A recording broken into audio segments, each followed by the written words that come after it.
வாராணி. இன்னாங்க பால் சாப்பிடுங்க. என்னங்க சென்னையிலேயே வேலைக்கு பார்த்துட்டு இருக்கீங்க? என்னாச்சு? ஏதோ யோசனை பண்ற மாதிரியே இருக்கு. ஒன்றும் இல்லை ராணி, அங்கே பாரு, நிலா நல்லா ரவுண்டாக முழு நிலவாக இருக்குது. எவ்வளோ வெளிச்சமாக இருக்கு பாரு, மனசுக்கு ஒரு இதமாக இருக்குது. அந்த நிலா மாதிரி ஓமகமும் நல்ல வட்டமாக பொலிவாக இருக்குல்ல. இவ்வளோ நல்லா பக்கத்துலேயே இவ்வளோ பெரிய நிலாவை வச்சுக்கிட்டு நான் அது தூரத்து நிலாவை தான் பார்த்துருக்கேன் பார்த்துக்க. போதும் போதும், பேசாம பால் குடிக்க. சரி, நான் நெசத்து தான் சொல்கிறேன் பார்த்துக்க. அந்த நிலா விட ஓமகம் தான் அதிக பொலிவாக இருக்குது. ஏன் ராணி, நம்ம வீட்டில் இருக்கையில் இந்த மாதிரிலாம் நிலாவை பார்த்துருப்போமா சொல்லு பார்ப்போம். மாதம் மாதம் பௌர்ணமி வருது, ஆனால் ஒரு மாதம் கூட நான் உட்காந்து இந்த மாதிரி நிலாவை பார்த்துட்டே இல்லை. வேலை முடிச்சு வந்தோமா, வீட்டில் இருக்கிற அசதியில் சாப்பிட்டுட்டு அப்படியே போய் படுத்து வாங்கிடுவோம். நம்ம ரூமில் வந்து இந்த மாதிரி நிலா பார்க்கறதுக்குலாம் வாய்ப்பே அமையலையே. ஆனால் இந்த வீட்டில் ஜன்னல் இருந்து நிலா பார்க்கறதுக்கும் அப்படியே ஒரு இதமான காற்றடிக்கிறதுக்கும் என்னமோ உடம்பு மனசோ லேசாக இருக்கிற மாதிரியே இருக்குது. ஆமாங்க, இந்த வீடு ரொம்ப நல்லா இருக்குல்ல.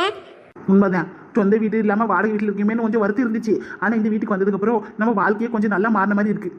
வேலையிலும் எந்த பிரச்சனையும் இல்லை. முன்னையெல்லாம் அப்பப்போ ஏதாவது ஒரு பிரச்சனை வந்து கொஞ்சம் டென்ஷனாக இருக்குமா, அந்த டென்ஷனில் வீட்டுக்கு வந்த உடனே யாருக்கிட்டையும் சரியாக முகம் கொடுத்து கூட பேச மாட்டேன், இல்லாட்டி உங்ககிட்ட கோவத்தை காட்டிவிடுவேன். ஆனால் இப்போ அப்படி இல்லை, வேலை நிம்மதியாக போகுது, எந்த பிரச்சனையும் இல்லை.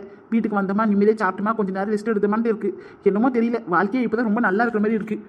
என்னங்க எப்படி சொல்றீங்க? இதுக்கு முன்னாடி இந்த வீட்லயே நமக்கு எந்த தொழிலும் கிடையாது, நிம்மதியாக தான் இருந்தோம். பெரிய சொல்லிக்கிற அளவுக்கு பெரிய பணக்காரங்களே இல்லைனாலும் ஓரளவுக்கு நம்மளும் கொஞ்சம் நல்லா தான் இருந்தோம், எந்த கஷ்டம் இல்லாம. உண்மைதான் நானே, இருந்தாலும் என்னமோ தெரியல, இந்த வீடு எனக்கு நல்லா பிடிச்சிருக்கு. பேசாமல் எப்படியாச்சும் அடிச்சு பிடிச்சி பணத்தை சேர்த்து வைப்போம். பிற்காலத்தில் இந்த வீடு விற்கிற மாதிரி இருந்தால் நம்மளே வாங்கி போட்டுவிடுவோம். எனக்கு இந்த வீட்டை விட்டு வேறு வீட்டுக்கு போகிறதுக்கும் மனசே வராது போல. இந்த வீட்டே நல்லா இருக்கு. போங்க நீங்க வேற. இப்போ எல்லாம் சும்மாவா? ஒரு சாதாரண ஒரு 1/4 கிரவுண்ட் வீட்டு மணியே 30 லட்சம் 40 லட்சம் கையை வைக்க முடியாத அளவுக்கு இருக்கு. வீடு கட்டுறதா கோடி கணக்கில் ஆகுது பார்த்துக்கிடுவோம். அதெல்லாம் சரிப்பட்டு வருமா? நம்ம வேற வயசு பொண்ணை வேற வச்சிருக்கோம். நாளைக்கு அதை வளர்ந்து கட்டி கொடுக்கறதுக்கு பணம் வேணும்ல. இனிமேட்டுல வீடு வாங்கி கட்டத்துல நம்மளால முடியாது காரியங்க. நமக்கு வயசாயிடுச்சுல, இதுக்கு பிள்ளைகளை வளர்ந்துருச்சு. இதுக்கு மேலே அதுக்கு வாழ்க்கைக்கு என்ன வேணுமோ அதுவும் செய்ய முடியும். நம்ம பாட்டுக்கு இந்த வீட்டை வாங்கி போட்டு நாளைக்கு பிள்ளைகளுக்கு அது கடன் ஆகிடக்கூடாது பார்த்துக்கே. இந்த உலகத்தில் பணம் காசு இல்லைனாலும் பரவாயில்ல, ஆனால் கடனாளியாக மட்டும் இருக்கக்கூடாதுக்கே. ரொம்ப கஷ்டம் பார்த்துக்கிடுங்க. கையில் இருக்கிற காசை வச்சு சாப்பிட்டுமா நிம்மதியாக இருந்த மாதிரி இருக்கணும். அதை விட்டுட்டு ஆசை பண்ணுறதுல பேராசைப்பட்டு அது இதில் வாங்கி போட்டுட்டு நாளைக்கு கடன் ஆகி அது பிள்ளைங்க தலையில் தாங்க விடும். நீ சொல்கிறது உண்மைதான், நீ சொல்கிறது உண்மைதான் ராணி. பிள்ளைங்களுக்குன்னு வாங்கி போட்டுவிட்டு நாளைக்கு அதுக்கு தான் பிரச்சனை ஆகும். ஆமாங்க, முடிஞ்ச அளவுக்கு நம்மளும் முயற்சி பண்ணுவோம், தப்பு இல்லை. பிள்ளைங்க வளர்ந்து அதுங்க காலத்துக்கு அதுங்களால என்ன முடியுமோ வாங்கி போட்டுக்கிட்டோம். அதுவும் சரிதான். என்னங்க, அப்புறம் இன்னொரு விஷயம், அது வந்து என்ன இல்லைங்க, அது வந்து ராதா விவாகரத்து விஷயம். அதான பார்த்தேன். என்னடா அந்த ஆளுங்களுக்கு இன்னும் நீ சப்போர்ட் பண்ணலையான்னு பார்த்தேன். நீ சப்போர்ட் பண்ணாமல் இருந்தால் தானே அதிசயம். அது இல்லைங்க, என்னதான் இருந்தாலும் நம்ம ரோசி குட்டியை நினச்சி பார்க்கணும்ல. அம்மா அப்பா 2 பேரும் தனியாக பிரிஞ்சிருந்தா அதுக்கு இன்னும் விவரம் கூட சரியா புரியாத வயசுங்க. இப்பவே 2 பேரும் பிரிஞ்சு போயிட்டா அப்புறம் அது வாழ்க்கை என்ன ஆகும் சொல்லுங்க பார்ப்போம். அந்த அக்கறை அவளுக்கு இல்லை, நாம் என்ன செய்ய முடியும்? அவளை பற்றி பேசாதே ராணி, அந்த வீட்டு ஆளுங்களை பற்றி பேசாதே, வெறுப்பாக இருக்கு. ஏங்க, உண்மையிலே உங்களுக்கு அவளை மேலே வெறுப்பாக இருக்கு, கொஞ்சம் கூட பாசம் இல்லை? அதான் சொல்லுதில்ல, அவளை பார்க்கவே எனக்கு பிடிக்கலன்னு. சும்மா போய் சொல்லாதீங்க. இதுக்கு முன்னாடி எவ்வளவோ பேசியிருக்காங்க, எவ்வளவோ பண்ணியிருக்காங்க. அப்போயெல்லாம் உங்களுக்கு அத்தை மேலேயும் ராதா மேலேயும் அவ்வளோ கோவம் வந்ததில்லை. அப்படியே வந்தாலும் கொஞ்ச நேரத்தில் சரியாயிடும்ல. இப்போ இவ்வளோ கோவத்தை கொட்டி தீக்கிறீங்க. என்னதான் உங்கள் கோவம் நியாயமாக இருந்தாலும் ஒரேடியே வெறுக்கக்கூடிய ஆள் நீங்கள் இல்லையே. உங்களை பற்றி எனக்கு நல்லாவே தெரியும் பார்த்துக்கிடுங்க. உண்மையை சொல்லுங்க, ரகு தம்பி விவாகரத்து பத்திரம் அனுப்பியிருக்குன்னு சொன்ன உடனே நீங்கள் அவருக்கு ஃபோன் பண்ணி எதுவும் பேசலையோ? பேசினதே என்னதான் வேண்டாத தங்கச்சியாக இருந்தாலும் அவள் வாழ்க்கை இப்படி போகிறது நினைக்கும் போது கொஞ்சம் வேதனையாக இருந்துச்சு. அதனால நானும் ரகுக்கு ஃபோன் பண்ணி பேசினேன். ஆனால் அவர் முடியவே முடியாதுன்னு சொல்லிட்டாருல்ல. போதாத வரைக்கும் நம்ம வீட்டை விட்டு வெளியே வந்த விஷயம் வேறு அவருக்கு தெரிஞ்சிருக்கு. அவர்தே இவ்வளோ நாள் ஏன் இந்த விஷயத்த சொல்லலன்னு வேறு கேட்குறாரு. இது இல்லாமல் எல்லாருக்கும் மைக் செட் போட்டு சொல்லிட்டு கிடப்பாங்க. எனக்கு எங்கள் அம்மாக்கு பிரச்சனை, வீட்டை விட்டு வெளியே வந்துட்டோம்னு நான் எதுவும் பதில் பேசலை. ரொம்ப நல்ல தம்பிக்கு. ஆனால் உங்கள் தங்கச்சி ஏன் தான் இப்படி கிடக்கவளோ தெரியல. நல்ல வாழ்க்கையை அவளே கெடுத்துக்கிட்டா. அது என்னமோ உண்மைதான். சில பேருக்கு நல்ல வாழ்க்கை அமைஞ்சோம் இப்படிதான் போய் படுகொலியில் விழுந்துடுறாங்க. நம்மளால என்ன பண்ண முடியும்? நானும் கொஞ்சமாவது பேசி பார்த்தேன். இந்த விஷயத்தில் நீங்கள் தலையிடாதீங்கன்னு சொல்லிட்டாரு. அதுக்கு மேலே நாம் என்னத்தை பேச முடியும்? நானும் பேசாமல் அமைதியை விட்டுட்டேன். இப்போ என்னங்க பண்ணுறது? ஒன்றும் பண்ண முடியாது. மாப்பிள்ளையோட வாழ்க்கையை தப்பிச்சிச்சு நினச்சி சந்தோஷப்பட்டுக்க வேண்டியதுதான். இதோட இது பேச்சு விட்டு ராணி, மறுபடியும் இதெல்லாம் பேசி டென்ஷன் படுத்தாத. அவள் வாழ்க்கை வேணும்னா அவள் தான் முக்கியம்னு நினச்சிக்கிட்டு மாப்பிள்ளையோட போய் கையில் கால் ஊந்த வச்சு கதறி அழுத மாப்பிள்ளை மனசு மாறிட்டு வருது. ஆனால் இவன் இங்கிருந்து உட்காந்துக்கிட்டே கதை அடிச்சுட்டு கிடந்தா எப்படி அவர் கண்டுப்பாரு? அதனால அவள் வாழ்க்கை அவ இஷ்டம், நம்ம எதுவும் சொல்லிக்க வேண்டாம். சரிங்க, அப்புறம் நாளைக்கு சின்ன பொண்ணோட பையனுக்கு பிறந்த நாள் சொல்லியிருந்தனே. ஆமாம்ல, எப்போ வச்சிருக்காங்க? மதியம் பொழுதே வச்சிருக்காங்க. சரி, அப்போ நீ பிள்ளைகளை கூட்டிகிட்டு போயிட்டு வந்துரு சரியா? என்னால் வர முடியாது, வேலை இருக்குது, இன்னொரு தடவை வரேன்னு சொல்லிட்டு. சரிங்க. பிள்ளைக்கு துணி ஏதாச்சும் எடுத்து போய் கொடுக்குறதா இருந்தால் கொடுத்துவிடு, இல்லாட்டி கையில் ஒரு 500 ரூபாவோ 1000 ரூபாவோ காசு கொடுத்துவிடு. இல்லைங்க, நான் காசாவே கொடுத்துட்றேன். துணி எடுக்கலாம் தான் பார்த்தேன். அப்புறம் பிள்ளை சைஸ் வர நமக்கு சரியா தெரியாது. வளர்ற பிள்ளை சின்னதாக எடுத்துகிட்டு போயிட்டு அப்புறம் வேஸ்ட்டாக போயிடுமே. காசை கொடுத்து அவங்களுக்கு வேணுன்றப்ப எடுத்து போட்டுக்கிடுவாங்கல்ல. அதுவும் சரிதான். எனக்கு ஒரு மகன் பிறப்பான், அவன் என்னை போலவே இருப்பான். பாப்பா நான் இருக்கேன்பா, அதராவும் இருக்கேன்பா, உனக்கு எல்லாமுமா நான் இருப்பேன்பா, உன் ஃபர்ஸ்ட் ஃப்ரெண்டுப்பா, உன் பெஸ்ட் ஃப்ரெண்டுப்பா. ஒரு பிள்ளை கருவில் சுமந்து, ஒரு பிள்ளை கையில் சுமந்து உருவாடும் யோகம் ஒரு தாயின்று. என்ன நம்ம இவ்வளவு பாட்டு பாடி அசைக்கிட்டு கிடக்கும், பிடிச்சி வச்ச பிள்ளையார் மாதிரி சிவத்துல அடிச்சு ஆணி மாதிரி அமைதியா உட்காந்துருக்காளே.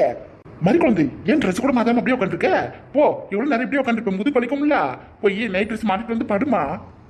உங்களை பார்த்து பேசணும்டா. நான் இவ்வளவு நேரம் உட்கார்ந்துட்டு இருக்கேன். நீங்க என்ன பக்க பக்கமா பாட்டு பாடிட்டு வரீங்க? அது சரி, சண்டை போனதுக்கு என்ன சண்டாலி உட்காந்து கிடக்காலே. இப்ப என்ன பண்ண போறோம்? எது? ஒன்றும் இல்லைம்மா மதி குழந்தை, மாமனத்தை நீ டெய்லி பார்க்குறியே, காலையிலேருந்து ராத்திரிலேருந்து. என்ன மதியானத்தை கொஞ்சம் பார்க்கறது இல்லை, மாமனுக்கு வேலை இல்லை, அதனால தான் வீட்டுக்கு வர முடியல பார்த்துக்க. இல்லாட்டி மதியமும் வந்து உடனே பார்த்துட்டு போவேன். என்ன பண்ணுறது, இதுக்கப்புறம் முடிஞ்ச அளவுக்கு முயற்சி பண்ணுறேன், சரியா? அப்படியே மாத்தி பேசாதீங்க. நான் என்ன கேட்க வேணும் உங்களுக்கு தெரியும்ல. நான் மாசமா இருக்கிற விஷயத்தை அந்த ஆளுக்கு யார் போன் பண்ணி சொன்னது சொல்லுங்க. இந்த வீட்டில் இருக்கவங்க யாரோ ஒருத்தர் தான் சொல்லிட்டீங்க. சொல்லாம இந்த விஷயம் அந்த ஆளுக்கு அதுக்கு போயிருக்காது, அப்படித்தானே? நான் சொன்னது கரெக்ட் தானே? அதுக்கு ஏன் மதி குழந்தை என்னைய பார்த்து கேட்குற? என்னைய பார்த்தா உனக்கு பாவமா இல்லையா? சொல்லு பார்ப்போம்.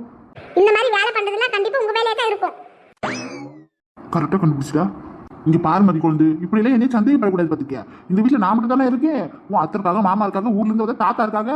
அவ்வளவு ஏன் நீ மாசமா இருக்கிற விஷயம் உன் அத்தை வீட்டுக்கு தான் தெரியும். அவங்க கூட ஒரு ஆள் போன் பண்ணி சொல்லிருக்கலாம்ல. நான் எந்த அளவுக்கு கோவமா இருக்குன்னு அதே அளவுக்கு கோவம் அவங்களும் வச்சிருக்காங்க. இந்தா அவங்களும் அந்த மாதிரி போன் பண்ணி சொல்ற ஆளு கிடையாது, எனக்கு நல்லாவே தெரியும். ஆமா, எல்லாம் தெரியும் உனக்கு. அப்படியே என்னைய மட்டும் சந்தேகப்படு, மற்றவங்க யாரும் சந்தேகப்படாது. இப்போ என்ன நடந்து போச்சு? சரி விடு, சொன்னது சொல்லி போச்சு. இன்னைக்கு இல்லாலும் என்னைக்கா சொன்னாலும் தெரியதானே போகுது. சொல்லு, இது என்ன முழு பூசணிக்காவ சோத்துல மறக்கிற விஷயமா? சொல்லுமா. என்னைக்கா இருந்தாலும் வயிறு வளரும் போது எல்லாரும் பார்க்கறதே செய்வாங்க. போதும் வேறு பேத்திக்கிட்டு. அந்த ஆள் இன்னைக்கு வீட்டுக்கு வந்தது எனக்கு சுத்தமா பிடிக்கவே இல்லை. இதெல்லாம் கண்டிப்பா உங்க வேலையா தான் இருக்கும். சொல்லுங்க. அவளுக்கு ஃபோன் போட்டு சொல்லுன்னு வீட்டில் இருக்கிறவங்க சொன்னாங்கன்னு ஃபோன் போட்டு சொன்னேன். கடைசியில் அவங்க ஃபோன் போட்டு சொன்னவங்களாம் நல்லவங்களா போயிட்டாங்க. ஃபோன் போட்டு சொன்னேன், நான் இவளுக்கு கெட்டவளா போயிட்டேன். கேட்ட கேளுங்க பதில் சொல்லாம அங்க யார்கிட்ட பேசிட்டு இருக்கீங்க? அது வேற ஒன்றும் இல்லை, எனக்கு பைத்தியம். பைத்தியத்துக்கு வைத்தியம் பார்க்க வேண்டியதா? வாங்க ஆஸ்பத்திரி போவோம். மறி குழந்தை, நீ வேற ஏமா இப்படி பேசிட்டு இருக்க? இது பாரு, இது ஒன்றும் மதியானம் கிடையாது. ரெண்டு பேரும் கொட்டை கொட்டை முடிச்சுக்கிட்டு உட்காந்து பேசுறதுக்கு. இது ராத்திரி நேரம் ஆகி போச்சு இல்ல. சாப்பிட்டுட்டு நீ வந்து செரிமானத்துக்காண்டி கொஞ்ச நேரம் உட்காந்து கிடக்கணும். மற்றபடி ரொம்ப நேரம் உட்கார கூடாது. முதுகு வலிக்கும், ஒவ்வொரு வலிக்கும் பச்சுக்கா. போய் மதிய துணியை மாற்றிட்டு வந்து படுமா. போடி என் தங்கமே. ஐஸ் வச்சது போதும். இங்க பாரு மதி குழந்தை, நான் எப்படி பார்த்தா நான் தான் உண்மையில கோவம் பார்க்கணும் பார்த்துக்க. இன்னைக்கு அம்மா ஆஸ்பத்திரிக்கு தானே கூட்டிட்டு போறேன்னு போனாலுமே நீ எதுக்கு ஆஸ்பத்திரி வரமாட்டேன்னு சொல்லிட்டியா? சொல்லு பாப்போம். எல்லாத்துக்கும் அந்த ஆளுங்க அவர் மூஞ்சில முடிச்சுட்டு எனக்கு போகவே பிடிக்கல, அதனால போல. யார் வந்தா என்ன வரலன்னா உனக்கு என்ன? ஆஸ்பத்திரிக்கு போகிற வேலையில இந்த மாதிரி அபஸ் போன நிறுத்தக்கூடாது பார்த்துக்க. ஒழுங்கா இன்னைக்கு ஆஸ்பத்திரிக்கு போய் ரிஜிஸ்டர் பண்ணிட்டு வந்துருக்கலாம்ல. சொல்லு, ஃப்ரீயா இருக்கும்போது போயிட்டு வரணும். ஆஸ்பத்திரியில நமக்கு தெரிஞ்ச நர்ஸ் இருக்காங்க, அம்மா சொல்லி விட்டுருப்பா போல. நீங்க போயிருந்தா ஃப்ரீயா இருந்திருக்கும்ல. நாளைக்கெல்லாம் போனீங்கன்னா சம கூட்டமா இருக்கும் பார்த்துக்க. உனக்கொசரம் அம்மா அவங்க பேசி வச்சிருப்பாங்க. நீ என்ன வரமாட்டேன்னு சொல்லி அலட்சியப்படுத்திருக்க. இந்த மாதிரி பண்ணாத மாதிரி குழந்தை. இந்த பாரு, அவர் வந்தா என்ன வரலாம் என்ன? நம்ம பாப்பாவுக்காக நீ ஆஸ்பத்திரிக்கு போய் பண்ண வேண்டியதானே. சொல்லு, உனக்கு பிடிக்கலன்னா பேசாம இருந்துரு. அதுக்கொசரம் இப்படி எல்லாம் பண்ணாத மாதிரி குழந்தை. என்ன புரிஞ்சுச்சா? புரிஞ்சிச்சு. ஆனா இன்னொரு முறை அந்த ஆளை வந்து என்னை பார்க்க வைக்கிற மாதிரி பண்ணாதீங்க, அப்புறம் நான் மனசே இருக்க மாட்டேன். சரிம்மா, நீ போய் துணி மாத்திட்டு வந்து படுமா, போமா. எப்பா சாமி, இப்போதான் புரியுது ஏன் கல்யாணம் பண்ணக்கூடாதுன்னு எல்லாரும் சொல்றாங்கன்னு. கல்யாணம்னு பேச்சு எடுத்தாலே ஆம்பளைங்க எல்லாம் கதறாங்கன்னு. அதுக்கான காரணம் இப்பதானே எனக்கு புரியுது. என் ஆபீஸ்ல வேலை செய்யற கூட சொன்னா உனக்கு கல்யாணம் நடக்காதது நல்லதுன்னு. அதுக்கு சொல்லும் போதுதான் நம்ம மேல இருக்கிற வைத்தியத்துல தான் சொல்லிட்டாங்கன்னு நினைச்சு. ஆனா இப்பதானே புரியுது, அவங்க வாழ்ந்து அனுபவிச்ச வாழ்க்கையை தான் வாயால சொல்லியிருக்காங்க. நான் தான் வாலண்டியரா மாறிட்ட போல இருக்கு. பொண்ணு கிடைக்காம இருந்தப்பவே பேசாம அப்படியே வாழ்க்கை போகட்டுன்னு போயிருக்கணும். கல்யாணம் பண்ணிக்கிட்டு இவன் என்னமா கத்துதான் சண்டை போடுறா. எப்பா சாமி, இவ்வளவு சமாளிக்கிறதுக்குள்ள நான் சமாதி ஆயிடும் போல இருக்கே. மாமனாருக்கு போன் போட்டு தகவல் சொல்றது ஒரு குத்தமா? சோதனை மேல சோதனைடாப்பா சாமி. கன்ஃபார்ம் முத்திருச்சு போலயே. இங்க பாருங்க, இப்ப ஒண்ணு கெட்டு போல. கிளம்புங்க, ஆஸ்பத்திரிக்கு போவோம். நேரமா ஆக்கணும்னா அதுக்கப்புறம் ரொம்ப கஷ்டமாக்கலீங்க. கேட்டி, என்னை பார்த்தா என்ன பைத்தியக்காரி மாதிரி தெரியுது? பின்ன நானும் அப்பல இருந்து பார்த்துட்டு இருக்க, தலையில புலம்பிட்டு கிடக்கீங்களே. நான் இல்லாத நேரம் பார்த்து தலையில கை வச்சுட்டு என்னமோ பேசிட்டு கிடக்கீங்க. எனக்கு என்னமோ பயமால கிடக்கு. ஒருவேளை இந்த ரூம்ல ஏதாச்சும் ஆவி கீவி இருக்குமா? ஆமா, செத்து போனவங்க அம்மாலையா, ஓடி போனவங்க அப்பா இருக்கான். இங்க பாருங்க, இப்ப எதுக்கு செத்து போனவங்க அம்மா தாத்தா படியில இருக்கிறீங்க? இதுல கொஞ்சம் கூட சரியில்லை.